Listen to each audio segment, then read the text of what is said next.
Le 31 décembre 2025, je me sens fier mais aussi déçu. Fier de ce que j'ai vécu, construit, tenté. Déçu parce que je suis encore loin de la personne que je veux devenir. Je suis pas un perfectionniste, je suis un insatisfait. Mais je suis lucide et surtout, je reste debout.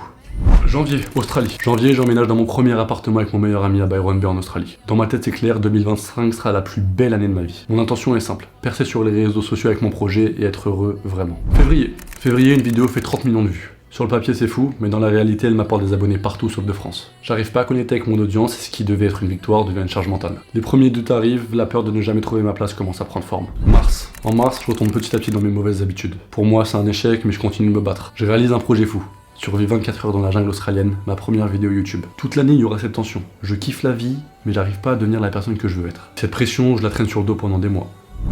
En avril, les vidéos prennent toute la place dans ma tête. Et une autre urgence s'ajoute, faire rentrer de l'argent rapidement pour continuer à voyager. Je profite, mais je replonge dans de mauvaises habitudes. Sur le moment, ça me fait du bien, mais au fond, je sais que c'est pas ce que je veux vraiment.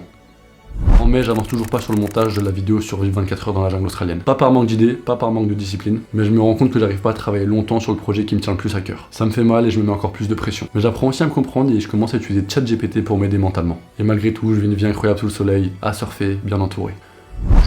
En juin, je suis fier d'une chose, j'ai pas abandonné. Le projet est toujours là et moi aussi. Je teste des concepts, encore et encore. J'ai pas vraiment d'abonnés, mais je continue. Et surtout, je m'endurcis. Sur le plan personnel, je progresse comme jamais. Relation à moi-même, bien-être, lucidité. Cette année, je grandis, même si ça se voit pas encore à l'extérieur.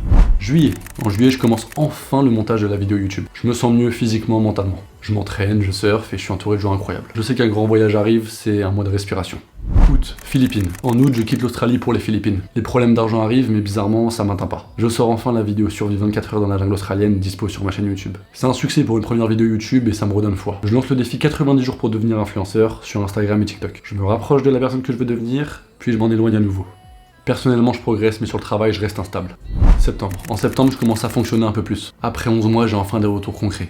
C'est pas énorme, mais ça fait du bien. Je fête mon anniversaire aux Philippines et je me lance un nouveau défi pour une seconde vidéo YouTube. Survivre 7 jours sur une île déserte. Après le tournage, encore une fois, je repousse le montage. Mes anciens schémas sont encore là. Motivé, oui. Discipliné, pas encore. Octobre, Vietnam. En octobre, j'arrive au Vietnam épuisé mentalement. Je m'éloigne même 10 jours de mon groupe de potes pour m'enfermer dans un Airbnb et essayer de reprendre le contrôle. Apprendre à structurer mes journées, à ne plus fuir dans les addictions. Ça marche un temps, puis ça s'efface. Mais c'est aussi le mois où mes vidéos explosent le plus et où je fête 1 an de création de contenu.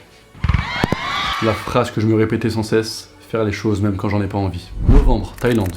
En novembre, en Thaïlande, je replonge dans mes anciens schémas. Je kiffe ma vie, vraiment. Mais je n'avance toujours pas sur le montage de la survie sur l'île déserte. J'ai une nouvelle idée de projet sur TikTok et Instagram. Je sais que je suis sur la bonne voie et j'en suis fier. Je me respecte plus qu'avant, mais c'est encore le chaos. Décembre, France. En décembre, je rentre en France. Retrouver ma famille et mes amis, c'est une claque de bonheur. Je pensais que ce serait un nouveau départ, mais je réalise une chose, j'arrive toujours pas à être maître de mes journées. Je suis dur avec moi-même, peut-être trop, mais le progrès est réel, personnellement, mentalement, créativement. Peut-être que je veux tout, trop vite, peut-être que je manque de patience. Je finis l'année fier, mais encore noyé dans mes exigences. Une chose est sûre, j'ai mis mon âme dans ce chemin. Et malgré tout ce que j'ai pas réussi, je sais une chose profondément. J'aime ce que je fais, et pour rien au monde je changerai de route.